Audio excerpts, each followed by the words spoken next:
नमस्कार, आप देख रहे हैं ब्रेकिंग बिहार। जेटली की घटना के बाद सबसे पहले पहुंचने वालों में जाप सुप्रीमो पप्पू यादव हैं। रात में ही घटनास्थल पर पहुंचे और वहां पहुंचने के बाद पप्पू यादव ने सत्ता पक्ष और विपक्ष दोनों को लेकर के घेरा है। उनका साफ तौर पर कहना है कि जहां तेजस्वी यादव का क्षेत्र है, माफिया यहां पर सक्रिय हैं, जमीनों की लगातार जो है कब्जेबाजी हो रही है। साथ ही साथ विपक्ष को लेकर के भी पप्पू यादव काफी मुखर नजर आए। उन्होंने साफ तौर पर कहा कि यहां पर वोट नहीं है उनका, इसलिए यहां नहीं आएंगे। विजय सिन्हा जो विपक्ष के नेता हैं, बीजेपी के नेता हैं, पूर्व स्पीकर रह चुके हैं, उन पर भी उन्होंने इशारों में ही क्या कुछ कहा, आइए आपको सुनाते हैं।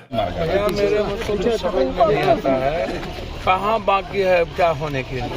पुलिस के सपोर्ट लेकर यहाँ डिप्टी सीएम साहब हैं, आप हमको बताइएगा ना कि डिप्टी सीएम साहब का क्षेत्र होता है। भाई पटना सुरक्षित नहीं होगा तो क्या सुरक्षित, कहाँ सुरक्षित रहिएगा। ये सब का जमीन कब्जा करते फिरता है।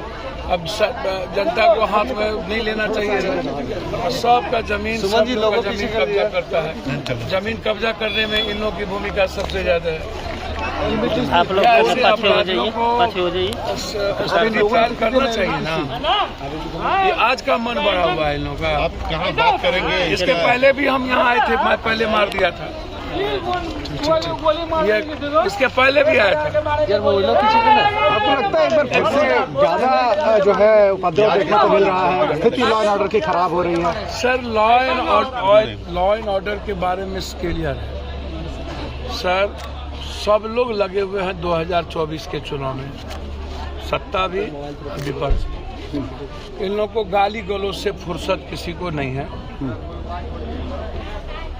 सुधाकर सिंह हो या नेता हो या नेतागिरी, सब लोग राजनीतिक विरासत के लिए और 24-25 के लिए भाड़ में जाए पब्लिक, भाड़ में जाए बिहार और बिहारी। ये नेता लोग एक दूसरे को गाली गलौज करते रहेंगे। बेटी रोटी नारी खोखी की लड़ाई जो गांव में महिलाओं के बीच कभी होती थी, अब ये नेताओं के बीच हो रही है। नेताओं को कोई मतलब इस बिहार के किसी चीजों से नहीं है, ना विपक्ष को ना सत्ता पक्ष को। यहाँ आएंगे विपक्ष, यहाँ उसका वोटर नहीं है, नहीं आएगा। अब देख लीजिए विपक्ष कहाँ जाती है। छपरा में एक पक्ष में गए, दूसरे पक्ष में नहीं गए।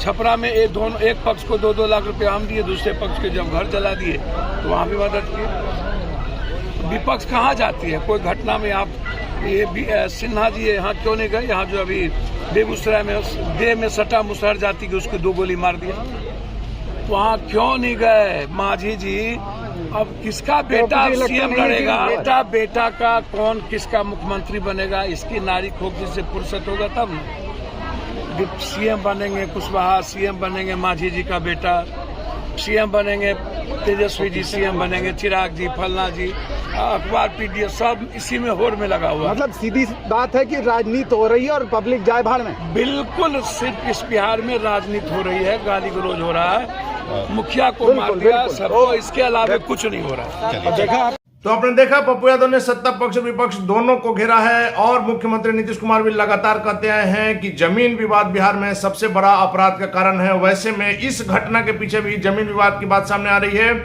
यदि समय रहते प्रशासन सचेत रहता तो निश्चित तौर पर इस घटना को टाला जा सकता था, क्योंकि बताया जा रहा है कि काफी दिनों से 3 कट्ठे जमीन की लड़ाई थी जो आज के समय में करोड़ों रुपए की बताई जा रही है। और जिस प्रकार से कल गोलीबारी हुई है, दिन के समय में लगातार 50 राउंड गोली चलने की बात सामने आ रही है, जिसमें 2 व्यक्तियों की मौत भी हो गई है। और जिस प्रकार से भीड़ उग्र थी, फायर ब्रिगेड की गाड़ियों के भी टायर से हवा निकाल दिया गया। वैसी स्थिति में यदि प्रशासन और कुछ देर करता तो और भी किसी बड़ी अनहोनी से इनकार नहीं किया जा सकता है। इस घटना में कुछ लोगों की गिरफ्तारी भी हुई है, लेकिन आगे क्या होता है इस घटना में देखना काफी दिलचस्प होगा, क्योंकि अब इस घटना पर राजनीति भी होना बाकी है। फिलहाल आप बने रहें ब्रेकिंग बिहार।